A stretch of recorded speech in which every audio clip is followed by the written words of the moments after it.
There was an ad on Zillow for a shared apartment near the chicken farm I worked at. I moved in because it was convenient and already furnished. I just dropped off my clothes and a mini dresser, and I already had a bed to sleep in the spare room. The man who was renting the room out to me was old. He was like 70 or something, and his name was Ben. It was a non-contractual agreement, meaning I'd pay him by the week, but he was more or less still a roommate. He was very old-fashioned and included everything in the house. I've never exactly come from a wealthy family, so trust me when I say this was a steal for me. One night after getting home from a long day of work, I collapsed into bed and fell asleep like a baby. But suddenly, I woke to the bedroom door opening, light poured into the wind from the hallway, and standing in the doorway was the old man.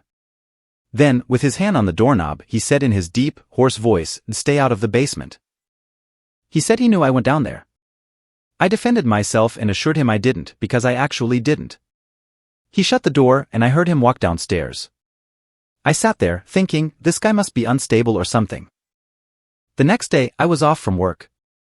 Ben took his old jalopy down the road, I'm guessing to the store.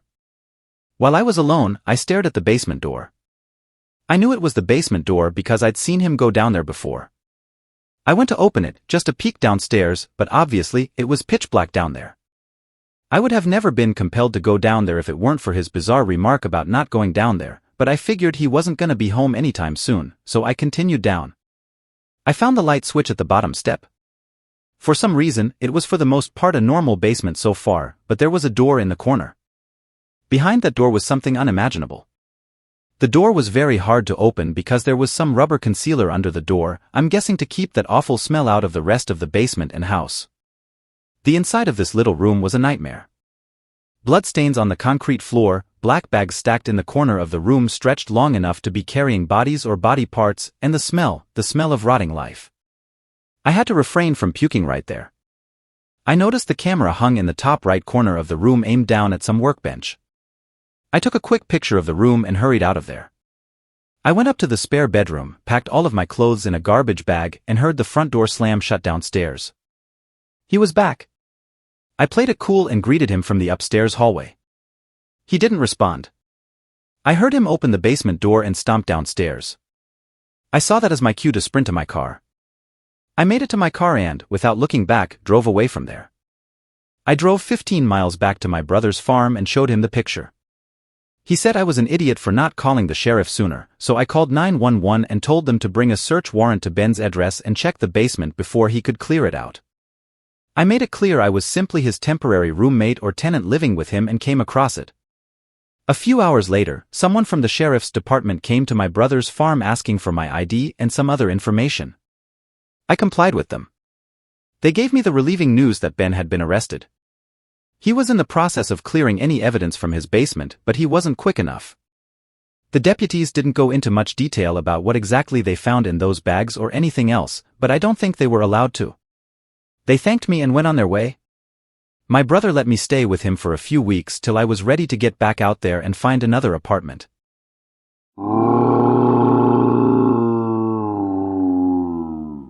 I'm not sure how many of you went to college, but for those of you who did, you most likely remember that feeling of walking into your dorm for the first time, meeting your roommate, the person you're supposed to ideally be friends with for the next 4 years. I certainly remember mine. I walked into my dorm for the first time, and there was my roommate. He had fair skin, black hair, glasses, and a slightly feminine tone in his voice.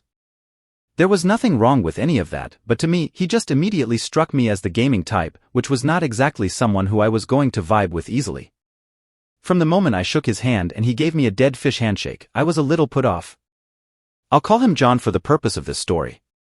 I left the room to go say hi to the other kids on the floor and meet as many people as possible.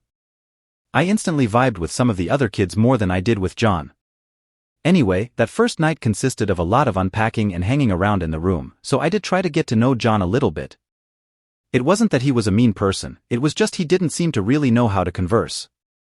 I would ask him questions about himself, and he'd give me one-word responses or responses that barely even made sense. He even went to bed really early, shutting off his lamp at like 10 o'clock. No one had classes the next day, so I just found it odd. I put headphones in and watched videos on my phone until around 12, then I went to sleep. The next morning, a few of the guys on my floor and I went to the dining hall together.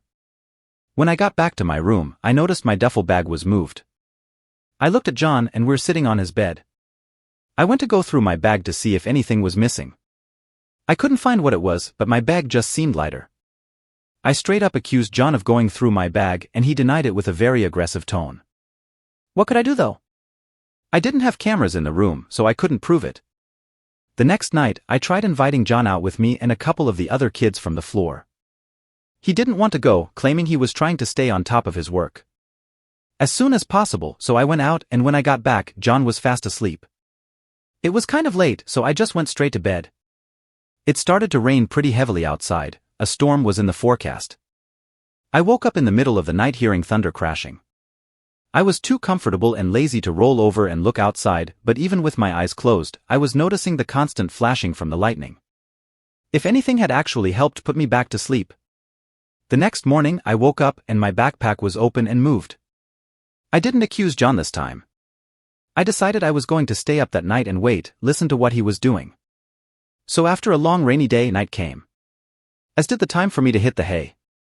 I stayed on my phone for a long time, listening to the rain outside the window. Around 1 or 2 a.m., I flipped on my side and pretended to be asleep. I did this for a long time. Eventually, I started noticing the flashes again, 3, actually. I turned to my other side and saw John sitting upright in his bed. I only caught a glimpse of him quickly putting down his arms as I flipped over. Suddenly, all those flashes made sense. It wasn't lightning, it was him taking pictures of me. I played dumb and said, "What are you doing?" He stuttered and said he couldn't sleep. The next day, I told the other kids on the floor about it and how weird John was. Overall, they said I should request a room change. I agreed with them, and whatever point I went back to the room, John was actually gone for once. I couldn't believe it. His laptop was also in his bed with the lid cracked open. I had to snoop, I was too curious. I opened the laptop and I was on John's desktop, which was littered full of folders, programs, and images. It was the messiest desktop I've ever seen. I started opening the random pictures on his desktop. Most of them were weird, but then I got to the disturbing ones. Pictures of me. Upon opening one of them, I realized it was a picture of me in bed taken with an iPhone with the flash. He had stored all the pictures he'd taken of me on his computer. He even had pictures of my duffel bag and the inside of my backpack.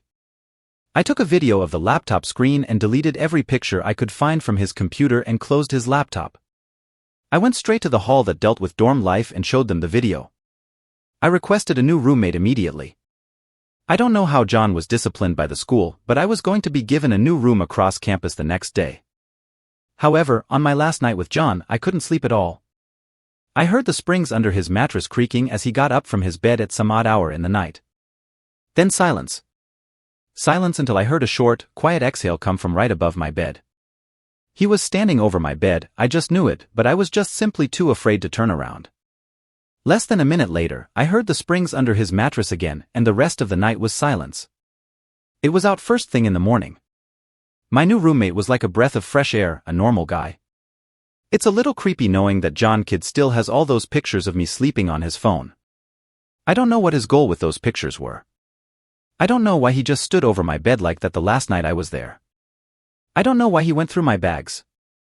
The kid was an insane creep, and I'm happy I got away from him.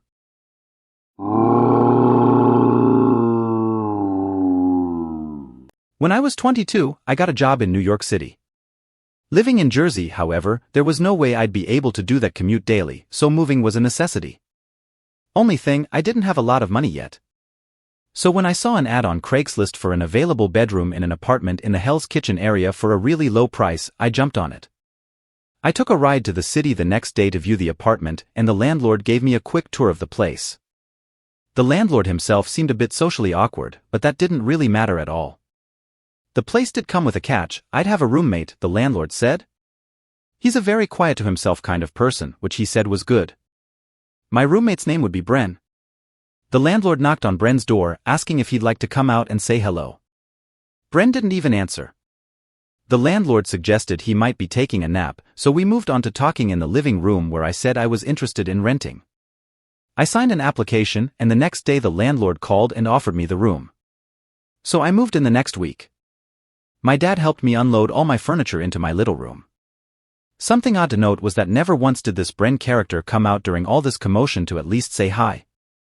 He was definitely home. We heard him moving around in his room. I came to the early realization that he probably wasn't gonna be friendly at all. When we finished unloading the van, my dad left, and I was alone, officially moved out.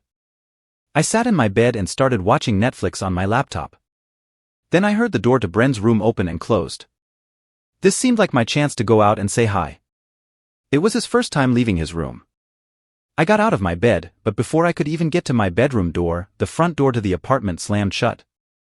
I stepped outside to the living room and no one was there. I didn't know what the deal with this Bren guy was, but surely he had to know we'd have to meet eventually. I went back to my room, ate a bowl of ramen, and went to sleep. I woke up when I heard the front door to the apartment close again. Then footsteps followed. The footsteps on the creaky wood floor made their way to the outside of my door, then stopped. I sat up and looked at the crack below the door. The outlines of feet could be seen through the light creeping in under the door. Why was he just standing out there like a creep? Of course, I didn't say anything, I just waited for him to walk away. I didn't have my door locks. I was low-key terrified of him entering my room, but thankfully he walked away from my door and back to his room, and I heard him shut his door. I tried to go to sleep, but all night all I heard were thumps coming from his room. I had no idea what he could possibly be doing. I was tempted to go knock on his door and tell him to keep it down, but I hadn't even met the guy yet, so I had to deal with it. Eventually, I fell asleep. When I woke up in the morning, it seemed Bren was out already, maybe at work. I didn't know at the time. I spent most of that day shopping for groceries and basic apartment necessities. When I got back, I dropped all the bags on the couch in the living room to give myself a rest. I cooked dinner, watched some Netflix on the couch, all the while Bren never came home. I did a quick run to the nearby 7-Eleven to get toothpaste.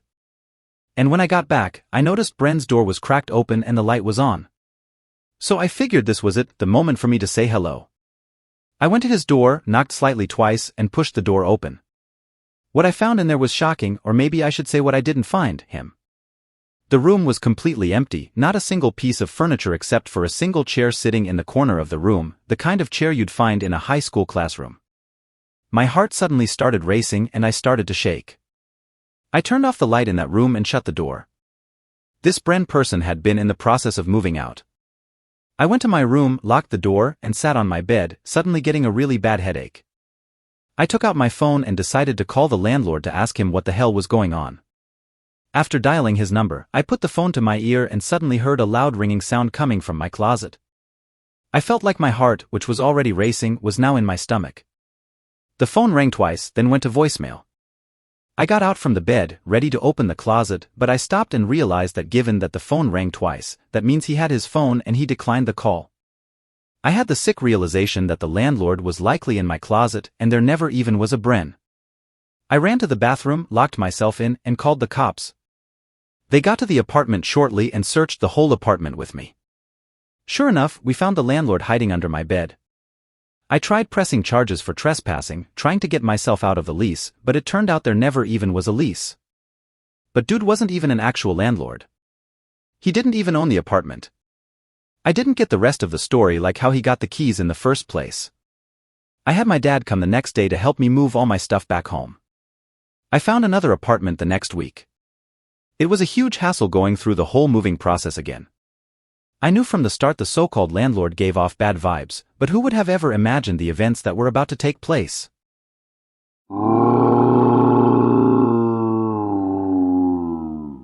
I moved out from home. My dad's friend Kathy was subletting her apartment with 2 bedrooms.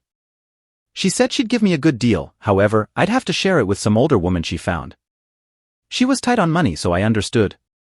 Kathy introduced the woman and me the day I moved in. Her name was Betty. She was like 60 years old. It felt weird knowing I'd have a roommate who could almost be my grandma. Since Kathy was subletting the apartment, it already had furniture. I just had to bring my own bed and dresser. The weirdness started on the second night. I was watching TV in the living room when Betty's head appeared from behind the wall to the hallway, and she stared at me intently. She started muttering these strange faint noises. Betty, you okay?" I asked. She groaned and disappeared back into the hallway. I immediately got on the phone with Kathy and asked if there was something wrong with Betty. Kathy said there was nothing wrong with her as far as she knew, though she only met her a week ago. When I told her about what Betty just did, she was surprised. The next day, I ran into Kathy cooking eggs in the kitchen. She said good morning and asked her if she was okay last night. She seemed confused at what I was referring to, and I mentioned the way she was staring at me and making those noises. She claimed she had no recollection of it all. All I could chalk it up to in my head was some kind of psychotic break. Fast-forwarding through normal unnecessary fluff, I was laying in my bed on my laptop with the light off. There was a knock at my bedroom door. I muted my laptop and heard the same moaning and groaning sounds of Betty from the night before. Quite frankly, I was uncomfortable with going out there, but this confirmed that something was definitely wrong with this woman. She kept knocking, it wouldn't stop, but the door was unlocked. If something was really wrong, I figured she'd come in. I really think the knocking and moaning went on for a full minute before I heard her walk away. It seemed these little episodes of hers would only happen at night. I almost wanted to be able to lock the door because it was kind of creepy, actually. But the door had no lock, but she left, so I was okay to go to sleep now. I woke up expecting it to be like 9 a.m., but it was pitch black. I looked at my clock and it was 1:30 a.m. What I was woken up by became clear when there was a creak in the floor in the room. I saw a figure standing at the edge of my bed in the dark. Betty? I said it. I heard the familiar groaning sounds again. I flipped on the lamp next to my bed, and there she was, the 60-something-year-old woman with her long graying hair all disheveled, looking like a half-awake psycho. But really, the first thing I noticed was the large knife in her hand. I screamed a horrific scream as I curled up in the corner of my bed, expecting her to attack or do something. But she just kept making her strange sounds. Then she left the room.